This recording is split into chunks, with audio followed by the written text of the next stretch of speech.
സ്ത്രീ സമരങ്ങളോട് മുഖം തിരിച്ചു നിൽക്കുകയാണ് പിണറായി സർക്കാർ. ആശാ സമരം ഒരു വശത്ത്, വനിതാ CPO ഉദ്യോഗാർത്ഥികളുടെ സമരം മറ്റൊരു വശത്ത്. ഇത് രണ്ടും കണ്ടില്ല എന്നുള്ള ഇടതുപക്ഷ നയമാണ് ഇപ്പോൾ പൊതുജനങ്ങൾക്കിടയിൽ ചർച്ചാ വിഷയം.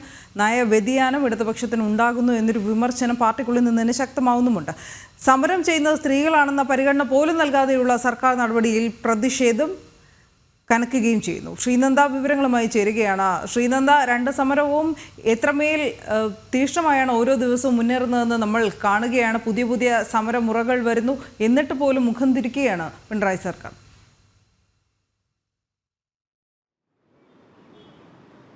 തീർച്ചയായിട്ടും അനു, ഇന്നിപ്പോൾ സെക്രട്ടേറിയറ്റിന് മുന്നിലെ നമ്മൾ ആശാവർക്കർമാരുടെ സമരവേദിയിലാണ് ആദ്യം നിൽക്കുന്നത്. ഇവിടെ ഇപ്പോൾ 2 മാസം പിന്നിട്ടിരിക്കുകയാണ്. കറക്റ്റായി പറഞ്ഞു കഴിഞ്ഞാൽ ഒരു 63 ദിവസമായിരിക്കുകയാണ് ആശാവർക്കർമാർ ഈ സെക്രട്ടേറിയറ്റിന് മുന്നിൽ സമരം തുടങ്ങിയിട്ട്. നിരാഹാര സമരം 23-ാം ദിവസമാണ്.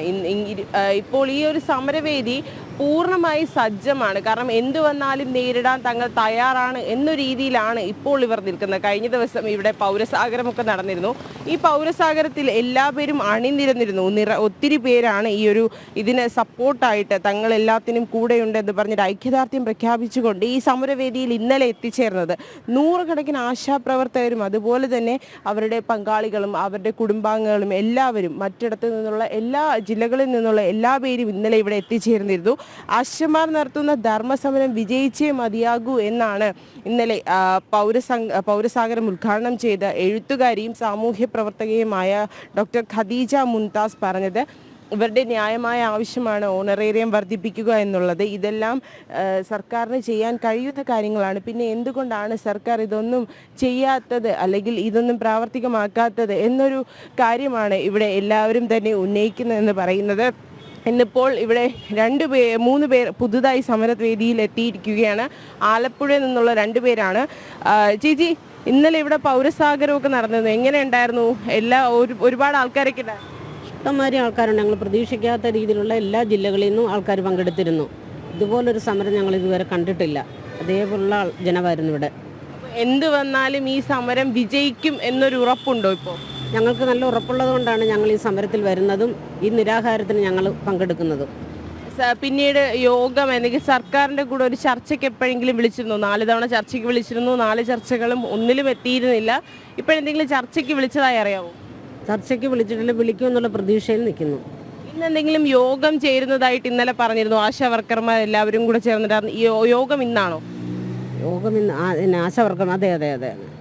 തീർച്ചയായിട്ടും അവർ എല്ലാവരും തന്നെ സമരത്തിന് സജ്ജരാകുന്നൊരു കാഴ്ചയാണ്. ഇനിയിപ്പോൾ തുടർന്നുള്ള ദിവസങ്ങളിലും ഈ സമരം മുന്നോട്ട് തന്നെ കൊണ്ടുപോകും എന്നൊരു രീതിയിൽ തന്നെയാണ് ഇവർ നിൽക്കുന്നത്. നമുക്ക് ഇപ്പോൾ നമ്മുടെ കൂടെ കഴിഞ്ഞ ദിവസം കുറേ നാളുകൾക്ക് മുൻപ് മുടി മുറിച്ച് സമരം ചെയ്തപ്പോൾ മുണ്ടനം ചെയ്ത ചേച്ചി നമ്മളുടെ കൂടെ. ചേച്ചി, മുടി മുണ്ടനം ചെയ്തിട്ടാണ് ചേച്ചി ഈ ഒരു സമരത്തിന് ഐക്യദാർഢ്യം പ്രഖ്യാപിച്ചത്. ഇന്നലെ ഇപ്പോൾ ഇവിടെ പൗരസാഗരമൊക്കെ നടന്നിരുന്നു. അപ്പോൾ എങ്ങനെയാണ് ഈ ഒരു സമരം ഇനിയും മുന്നോട്ട് തന്നെ കൊണ്ടുപോകുമെന്നൊരു തീർച്ചയുണ്ടോ? ഇനിയും മുന്നോട്ട് കൊണ്ടുപോകണമെന്ന് ഞങ്ങൾക്ക് തീർച്ചയുണ്ടോയെന്ന് പറഞ്ഞാൽ ഇതിനൊരു എത്രയും പെട്ടെന്ന് ഞങ്ങളുടെ ന്യായമായ കൂലി ഞങ്ങൾക്ക് തന്ന് ഞങ്ങളെ ഒഴിവാക്കുന്നതാണ് ഏറ്റവും നല്ലത്. ഏറ്റവും നല്ലത് അതാണ്. അതുകൊണ്ട് ഇത് കണ്ടില്ല എന്ന് ബഹുമാനപ്പെട്ട മുഖ്യമന്ത്രി കണ്ടില്ല കേട്ടില്ല എന്നും പറഞ്ഞ് ഇരിക്കരുത്. ഇനിയും ഞങ്ങളെ ഈ സമരപന്തലിൽ ഇരുത്തരുത്. കൂടുതൽ നാൾ ഇരുത്തിയാൽ എന്ത് ചെയ്യുമെന്ന് പോലും ഞങ്ങൾക്കറിയില്ല. എന്നു വെച്ചാൽ അത്രമാത്രം ഞങ്ങൾ ഇന്ന് 64 ദിവസമായി, 63 ദിവസമായി ഞങ്ങളിവിടെ വന്ന് ഇരുന്നിട്ട്. അപ്പോൾ ഇത്രയും ദിവസം കൊണ്ട് ഞാനിവിടെ രാവും പകലും ഇവിടെ ഞങ്ങളെല്ലാവരും ഉള്ളവരാണ്. പക്ഷേ ഇനി കണ്ടില്ല എന്നും പറഞ്ഞ് ഒരു കാരണവശാലും ബഹുമാനപ്പെട്ട മുഖ്യമന്ത്രി കണ്ണടയ്ക്കരുത്. കണ്ണടച്ച കഴിഞ്ഞാൽ പിന്നെ എന്ത് സംഭവിക്കുമെന്ന് ആർക്കും പറയാൻ പറ്റില്ല. ഞങ്ങൾ ഇത്രയും നിയന്ത്രണം 50 ദിവസമായപ്പോഴത്തേക്കാണ് ഒന്നും ആവാതെ ഞങ്ങൾ ഈ കടുംകൈ ചെയ്തത്, മുണ്ടനം ചെയ്തത്. അപ്പോൾ ഇനി അങ്ങനെ ഒരു സാഹചര്യം ഉണ്ടാക്കാതെ ഇരിക്കുന്നതാണ് ഏറ്റവും വലിയ. ഞങ്ങളുടെ അല്പമെങ്കിലും ഒരു കരുണ കാണിക്കണം ബഹുമാനപ്പെട്ട മുഖ്യമന്ത്രി. എത്രയും പെട്ടെന്ന് ഞങ്ങളെ മക്കളുടെ അടുത്ത് ഞങ്ങളെ കുടുംബത്തിൽ പറഞ്ഞയക്കാനുള്ള ചെയ്തു തരണം. ഇന്നൊരു യോഗം ആശാവർക്കർമാരെല്ലാവരും കൂടി ചെന്നൊരു യോഗം ഉണ്ടെന്ന് പറഞ്ഞിരുന്നു. എന്താണ് ഈ യോഗത്തിൻ്റെ മുഖ്യമായ അജണ്ട എന്ന് പറയുന്നത്? മുഖ്യമായ അജണ്ട ഇതൊക്കെ ആയിരിക്കും എന്ന് വെച്ചാൽ ബഹുമാനപ്പെട്ട മുഖ്യമന്ത്രിയോട് നമ്മുടേതായ ദുഃഖങ്ങളും കാര്യങ്ങളും നമ്മൾ പറഞ്ഞിട്ടുണ്ടല്ലോ, പല പ്രാവശ്യവും പറഞ്ഞിട്ടുണ്ട്. എൻ്റെ വീട് ജപ്തിയിൽ ഈ മാസം 30-ാം തീയതി ജപ്തി പോകും. എൻ്റെ വീട് അത്രമേലെ ഇരിക്കുകയാണ്. ഞങ്ങൾ ഓരോരുത്തരും ഒരുപാട് കഷ്ടപ്പാടിൽ നിന്ന് വരുന്നവരാണ് ഞങ്ങൾ. ഒരു ദിവസം ഞങ്ങളും ഈ സമരം ചെയ്തതിന് ശേഷമാണ് അറിയുന്നത് ഒരു ആശയ്ക്ക് 232 രൂപയാണ് യഥാർത്ഥ ശമ്പളം എന്ന് അറിയുന്നത്. അതുവരെ ഞങ്ങൾക്കറിയില്ല 7000 കിട്ടുന്നു. അത് ഞങ്ങൾക്ക് വലുതാണെന്ന് പറഞ്ഞ് കടങ്ങൾ വാങ്ങി നമ്മൾ ചെയ്യും. ഞങ്ങൾക്ക് 4-5 മാസം മുടക്കം വരുമ്പോഴാണ് വീണ്ടും സമരം ചെയ്യും. 1 മാസത്തെ തരും. അങ്ങനെയൊക്കെ ആയിരുന്നു പോയത്. പക്ഷേ ഇനി ബഹുമാനപ്പെട്ട മുഖ്യമന്ത്രി ഇനി കണ്ണടയ്ക്കരുത്. ഒരു കാരണവശാലും ഞങ്ങളെ പുറന്തള്ളി വിടുകയും ചെയ്യരുത്. കണ്ണടച്ച് കണ്ടില്ല കേട്ടില്ല എന്ന് കരുതരുത്.